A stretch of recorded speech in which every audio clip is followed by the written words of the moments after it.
students, today we will start the first lesson in environmental applications, that is our environment.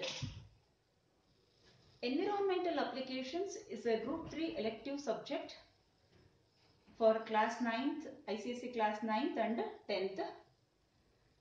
Before starting that lesson, just I will explain about the examination pattern of ICSE. So here one written paper will be there. Duration will be 2 hours and marks will be 100. And second part, that is internal assessment, it will also carry 100 marks. Section A, it is compulsory, marks will be 40. Here 15 questions will be there. First 5 questions carries 2 marks each and the next 10 questions will carry 3 marks each. Mainly short answer questions will be there. In section B, marks will be 60. And each main question carries 15 marks and 3 questions will be there in each main. And each question carries 5 marks each. Mainly detailed answers you have to write in this section. And 6 main questions will be there. Out of 6, you have to attempt 4 mains. And in internal assessment, you have to write 2 case studies and 1 project. So case study 1 carries 20 marks, case study 2 carries 20 marks and project carries 60 marks. About how to write the case studies and project, that I will take one more class, but now I will continue with the lesson. So before starting, we will discuss about the syllabus what we have. So first lesson we have our environment, second lesson our environmental problems, resource depletion, waste generation, basic ecology, types of ecosystem, ecological niche and succession, conservation of ecosystem, dynamics of development, agriculture and food crisis. So for this we are referring the textbook Environmental Applications by Huma Saeed. Now we'll start the lesson. Our environment. When we use the word environment, so in simple words, it is our surroundings. Environment is nothing but our surroundings. When we say our surroundings, we will find in our surroundings both biotic and abiotic components. That means living things and non-living things we will find in our surroundings. So environment is everything that surrounds us. So if any change occurs in the environment, it will completely alter the natural and cycles and climatic conditions. So if any change occurs in the environment, it completely affects the natural cycles and climatic conditions. Then how we are going to define environment? It is defined as the sum total of all the conditions and influences that affects the development of the life of an organism. It is the sum total of all the conditions and influences that affect the development of the life of an organism is called as environment. So environment, as I told, it consists of biotic factors and abiotic factors. So biotic factors, examples, animals, plants and microorganisms. Abiotic factors, examples, water, wind, temperature, sunlight, etc. Soil, etc.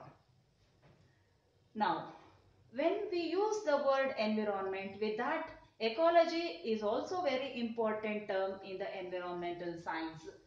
So ecology, it explains about the interaction between the living things or the organisms with their environment, or how the living things interact with their environment. This term was first given by Ernest Haeckel. Ecology term was coined by Ernest Haeckel. It is the most important term because it helps us to understand so many processes. So ecology is the study of the interaction between the living things with their natural environment, or it explains how the living things interact with their environment.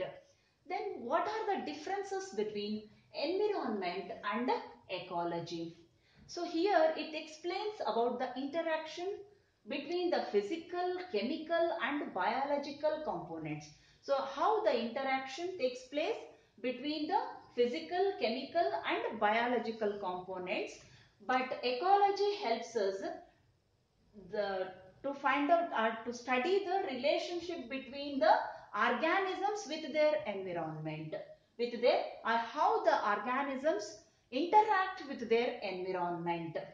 So when the environmental issues, when the word comes environmental issues, it that includes pollution, deforestation, global warming, climate change and many other issues.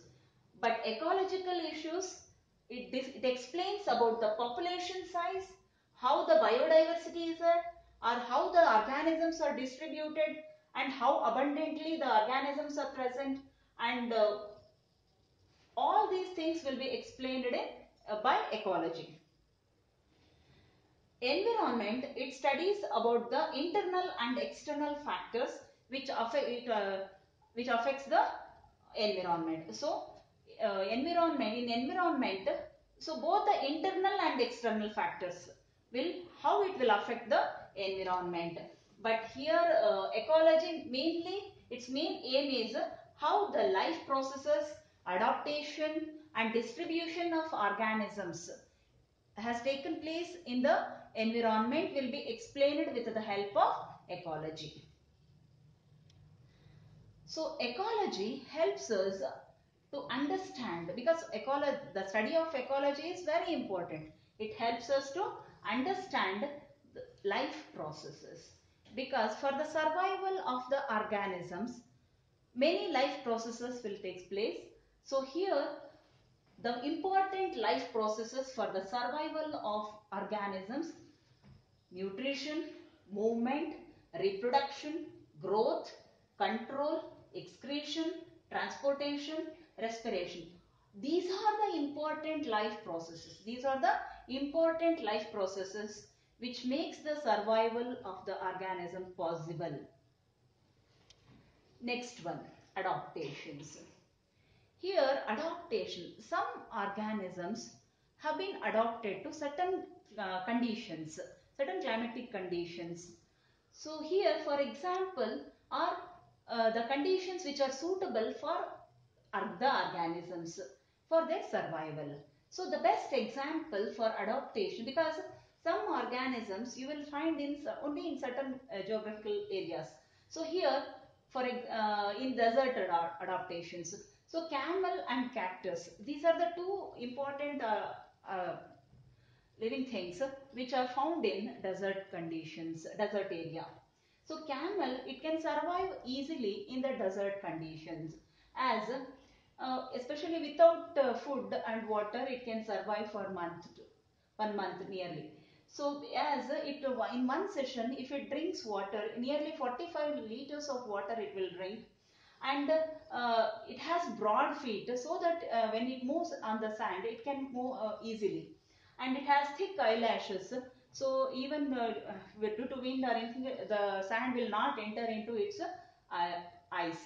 So similarly, even cactus, it does not require water and that much. So because of that, and even photosynthesis process will take place on the stems of this cactus. So that will survive easy. These two organisms will survive easily in desert conditions. That means both have adapted to desert-like conditions. And even in aquatic conditions, some animals like some aquatic animals will adopt themselves into that life.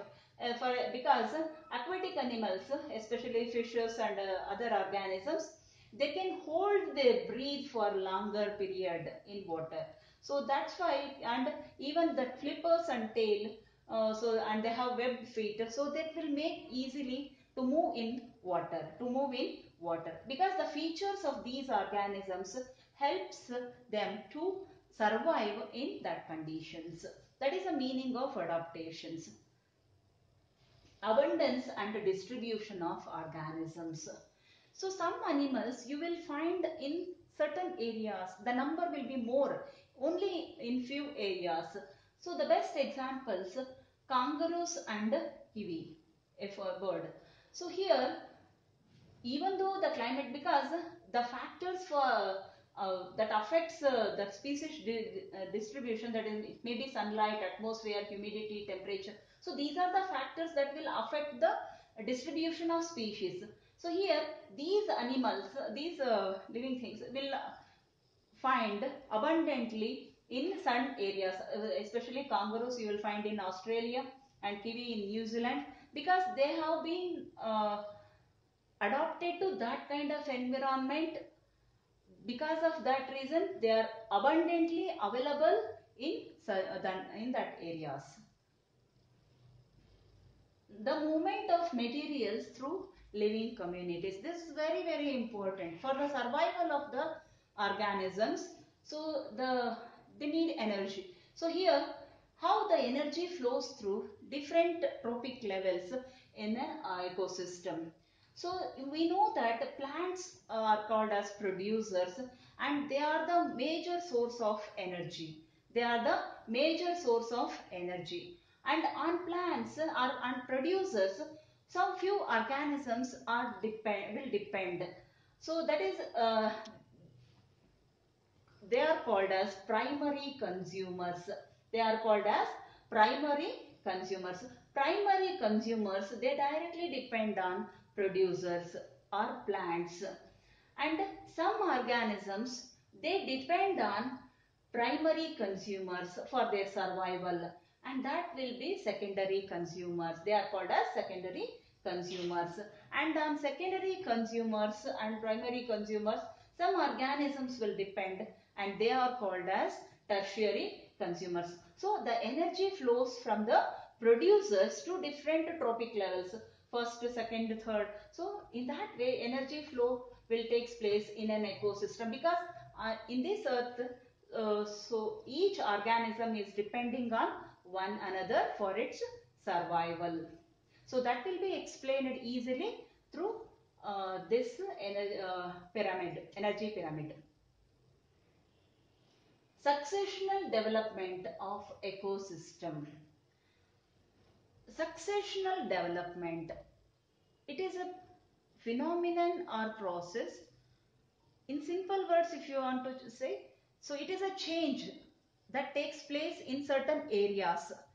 How that change or development takes place, that is that because slowly the change will take place in certain areas. The area, depending on that change or development, how it takes place, we will classify them into primary succession and secondary succession.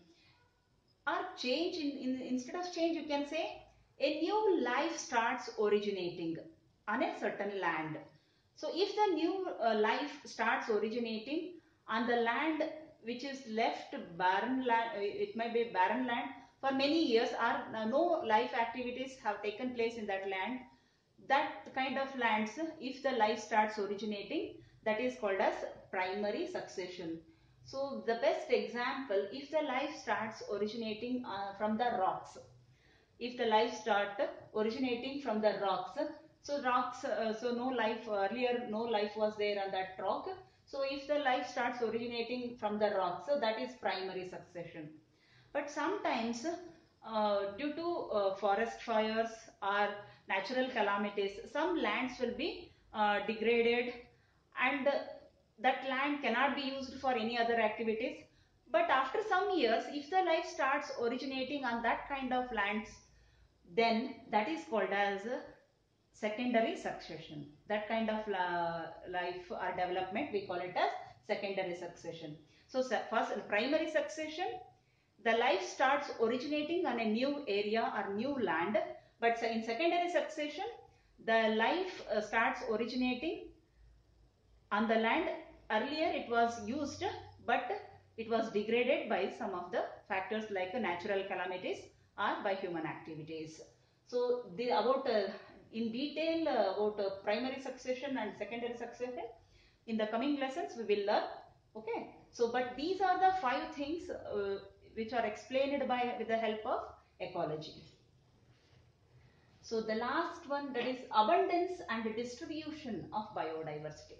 When the word biodiversity is used, so here it is the variety of the life on the earth. In simple way, biodiversity means variety of the life on the earth. Variety of the life on the earth. That is the meaning of biodiversity. So how you are going to, because biodiversity, various kinds of life. So that some will be birds, some will be forest area, some aquatic thing, desert, so many things will be there. So biodiversity is the variety of life on the earth. So how this distribution and abundance of biodiversity with respect to the environment will takes place will be explained easily with the help of ecology. So this ends the first part of this lesson, our environment. Thank you.